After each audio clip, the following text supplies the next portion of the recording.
TE error guys ang gagawin namin ngayon dito, no? So dito nga tayo ngayon nag-service sa Villa Esmeralda. So ang TE error guys, common naman ito sa mga LG automatic washing machine.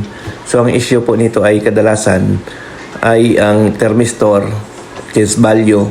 Minsan naman guys, ngat-ngat ng daga, putol yung wiring. So yun po yung usual na cause ng isang TE error. So 1% lang po na cause ng TE error ay yung board, no? So kadalasan talaga case value yung thermistor at yung mga wiring putol, no?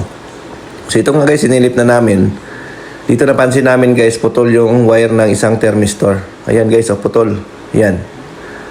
So putol siya. So tingnan natin, no? Ayan, so bunutin natin to yung thermistor dito. So dalawa yung thermistor nito guys, yung ganitong LG, no? Meron siya doon sa may pan, meron din siya dito, no? So napansin namin guys, yung napalitan na pala ito, yung ginamit na thermistor guys, yung pang tubig, no? Yan, no? Yung sa ilalim. Yan. So although pwede naman, pero sa ilalim kasi to.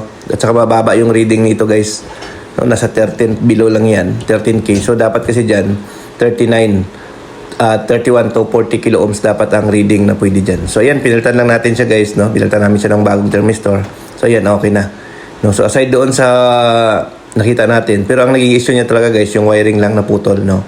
Pero pinalitan na namin guys ng thermistor kasi nga hindi siya standard at saka mababa na yung reading niya, no? So dapat talaga yung standard yung ikakabit natin dyan na thermistor, no? Para balik siya sa original. So yun, working na siya guys, no? Ayan, okay na. So yun, sa mga gusto magpa-service sa amin, message lang kayo sa aming Facebook page sa North Cherry Repair Shop. Okay, thank you, bye-bye.